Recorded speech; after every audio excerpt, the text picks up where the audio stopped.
اگر اس کائنات میں نظر آتی ہیں تو ان سب میں اللہ تعالیٰ کی ذات کی شان بھی نظر آتی ہے. یعنی کائنات میں جو چیز بھی ہم دیکھتے ہیں، جو چیز بھی ہمارے دائرہ بصیرت میں آتی ہے، وہ تمام کی تمام اللہ تعالیٰ کی شان عظیم کی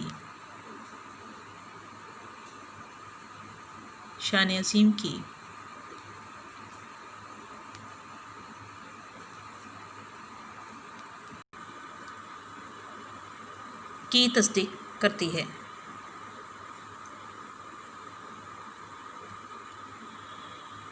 علامہ اقبال کے نزدیک وہ سوال پوچھتے ہوئے، استفسار کرتے ہوئے کہتے ہیں، پالتا ہے بیج کو مٹی کی تاریکی میں کون دریاؤں کی موجوں سے اٹھاتا ہے سحاب،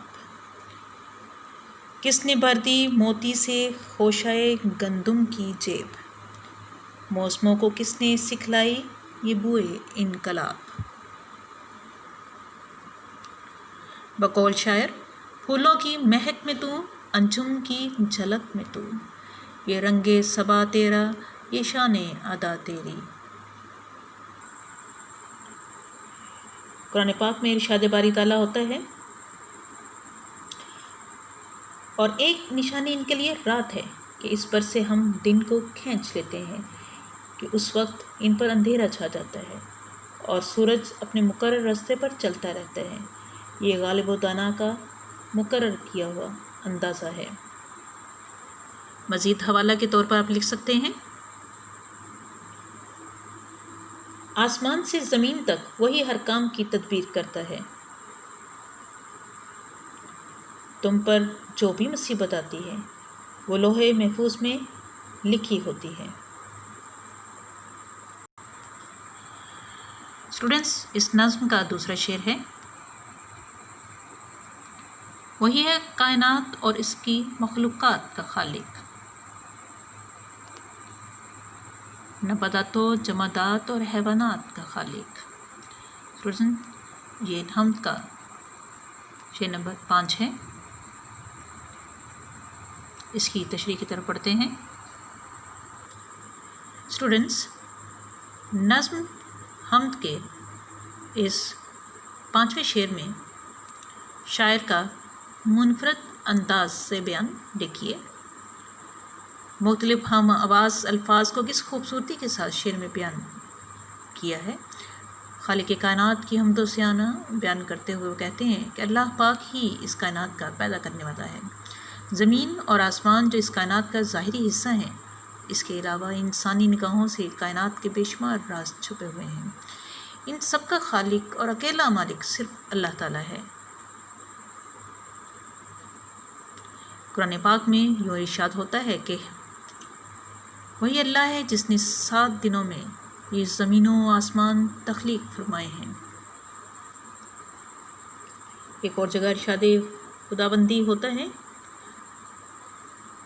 اور انسانوں کے دلوں پر یہ آیت کچھ اس طرح مہر ثبت کرتی ہے، وَإِلَٰهُكُمْ إِلَٰهٌ وَاحِدٌ، اور لوگوں تمہارا معبود خدائے واحد ہے.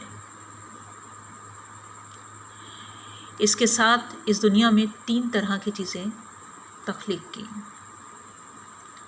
نہ صرف 7 دنوں میں یہ زمین و آسمان تخلیق فرمائے، بلکہ اس کے ساتھ ساتھ اللہ تعالیٰ نے اس دنیا میں 3 طرح کی چیزیں تخلیق کی. مثلا نباتات یعنی پیڑ، پودے اور جڑی بوٹیاں، جمادات یعنی پہاڑ اور تمام ٹھوس اشیاء، اور حیوانات یعنی تمام طرح کے جانور جو انسان کی طرح بولنے اور سمجھنے کی صلاحیت نہیں رکھتے. شاعر دراصل بتانا یہ چاہتے ہیں کہ دنیا کی ہر چیز اللہ تعالیٰ نے بنائی ہے. وہ ہر چیز کا خالق و مالک ہے، چاہے وہ چیز جاندار ہو یا بے جان، پہاڑ ہوں یا دریا، پودے ہوں، درخت ہوں یا چرند پرند، ہر چیز کا پیدا کرنے والا اللہ تعالیٰ ہی ہے. اسی نے چاند کے پہلو میں ایک چراغ رکھا، اسی نے دشت کے ذروں کو آفتاب کیا۔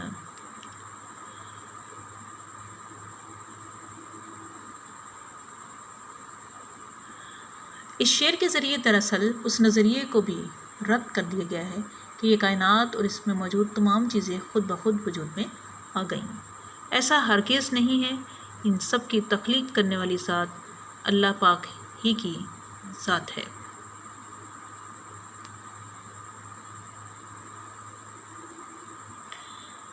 اسی لیے ارشاد خداوندی ہوتا ہے وَاعْبُدُوا اللَّهَ وَلَا تُشْرِكُوا بِهِ وَلَا تُشْرِكُوا بِهِ شَيْئًا،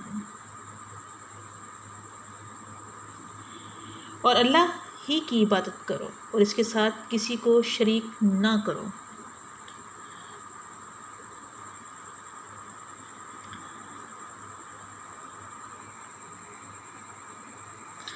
ازل سے پہلے ابد سے آگے وہی کھڑا ہے، وہی کھڑا تھا، وہ نور گل ہے، وہ ماہ کامل جو جنگلوں میں مجھے ملا تھا۔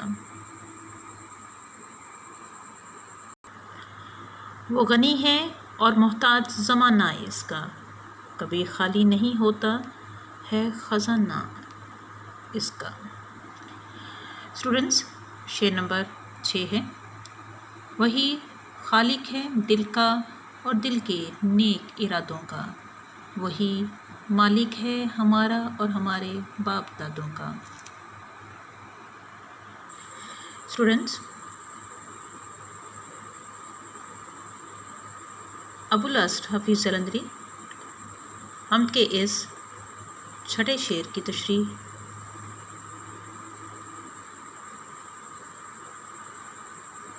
میں اس طرح بیان کرتے ہوئے کہتے ہیں کہ اللہ تعالیٰ کی حاکمیت اس کائنات پر ہر ذرے پر ہے۔ اللہ تعالیٰ ہمارے دلوں میں چھپے تمام ارادوں سے واقف ہے۔ حقیقت یہ ہے کہ ہمارے دلوں میں پیدا ہونے والے تمام خیالات اللہ تعالیٰ کی مرضی کے تابع ہوتے ہیں۔ ہم کوئی بھی کام اللہ تعالیٰ کی مرضی کے خلاف نہیں کر سکتے۔ قرآن پاک میں ارشاد ہوتا ہے اور اللہ تعالیٰ دلوں کے رازوں سے خوب آگاہ ہے، نظر بھی رکھے سماعتیں بھی، وہ جان لیتا ہے نیتیں بھی، دکھائی بھی نہ دے اور نظر بھی آ رہا ہے، وہی خدا ہے۔ ارشاد خداوندی ہے، وہی اللہ ہے جس نے تمہارے کان، آنکھیں اور دل بنایا۔ ایک اور جگہ فرمان خداوندی ہوتا ہے، بے شک اللہ انسان اور اس کے دلی ارادوں کے درمیان حائل ہو جاتا ہے۔ واللہ علیم بذات الصدور، اور اللہ تعالیٰ دل کے رازوں سے خوب آگاہ ہے۔ ایک جگہ امیر مینائی فرماتے ہیں، محرم راز تو بہت ہیں امیر، جس کو کہتے ہیں رازداں تو ہے۔ دوسرے مصرع میں شاعر کہتے ہیں کہ وہ ہمارا بھی خالق ہے، ہمارے باپ دادا کا بھی خالق ہے۔ حضرت آدم علیہ السلام سے لے کر آج تک جتنے انسان پیدا ہوئے ہیں ان تمام کا خالق اللہ تعالیٰ ہے۔ لہٰذا اگر ہم ایمان کے ساتھ ساتھ رب کی عظمت اپنے دلوں میں اتار لیں تو حقیقی بندگی کا لطف آ جائے گا۔ اللہ کی عبادت ہمارا دستور بن جائے تو قرآن کے مطابق ہمارا مقصد تخلیق بھی پورا ہو جائے گا۔ اللہ تعالیٰ کا ارشاد ہے، بے شک ہم نے جنوں اور انسانوں کو اس لیے پیدا کیا کہ وہ اللہ کی عبادت کریں، تکلیف چاہے کوئی ہو، حد سے زیادہ ہو، کیوں ہر کسی کے سامنے دامن کشادہ ہو، اس کی ہی رحمتوں سے نہ کیوں استفادہ ہو، اے جس کی ذات ہی میرے حالات کی نقیب، سچ ہے کہ میرا رب ہے رگے چاند سے بھی قریب۔ مزید حوالہ جات میں لکھ سکتے ہیں آپ، ہر شے ہے سجدہ ریز اسی کی بارگاہ میں، انسان کہیں بھی ہو ہے اس کی پناہ میں۔ اسٹوڈنٹس، شعر نمبر 7 اس نظم کا آخری شعر ہے۔ بشر کو فطرت اسلام پر پیدا کیا جس نے، محمد مصطفیٰ صلی اللہ علیہ وآلہ وسلم کے نام پر شیدا کیا جس نے۔ اسٹوڈنٹس، نظم کے اس آخری شعر میں شاعر کہتے ہیں کہ اللہ تعالیٰ نے ہر انسان کو فطرت اسلام پر پیدا فرمایا ہے۔ قرآن پاک میں یوں بیان ہوتا ہے، بے شک اللہ کے نزدیک دین اسلام ہی ہے، دین تو اسلام ہی ہے۔ انسان دین اسلام کے احکامات پر عمل کر کے پرسکون اور اچھی زندگی گزار سکتا ہے۔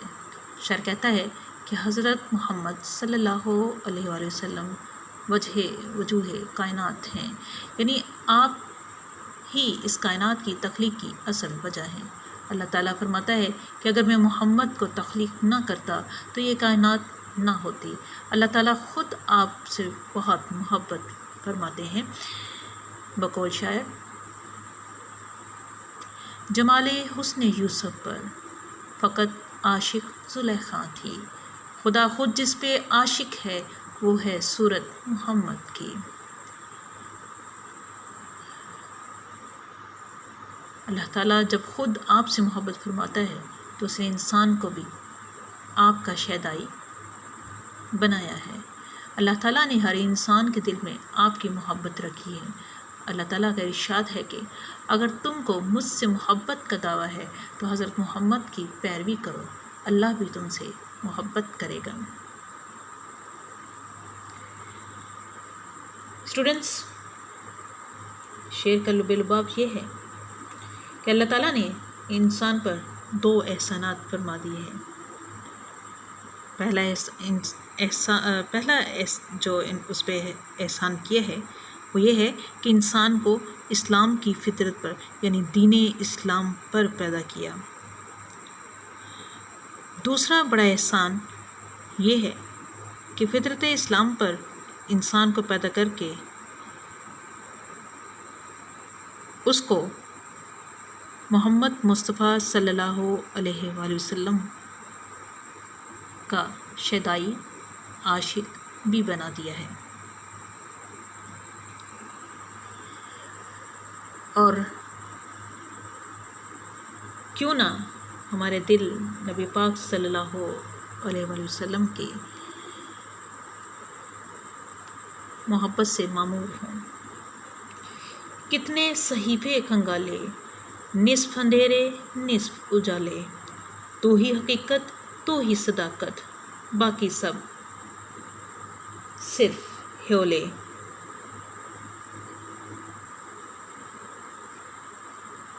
کیونکہ محمد کی محبت دین حق کی شرط اول ہے، اسی میں اگر خامی ہو تو ایمان نامکمل ہے، اسی میں اگر خامی تو ایمان نامکمل ہے۔ میں شعر کی تشریح کو اس شعر پر ختم کرنا چاہوں گی، اس شعر پر سمیٹوں گی۔ 2 لفظ میں خلاصہ ہے، 2 لفظ میں خلاصہ ہے پیغام دین کا، وحدانیت خدا کی، وحدانیت خدا کی، رسالت حضور کی۔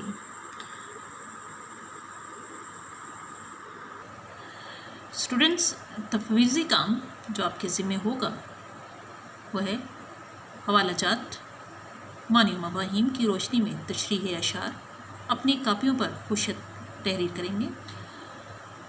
خوشخطی لازم ہے، قطع و برید اور ڈبل رائٹنگ سے احتراز لازم۔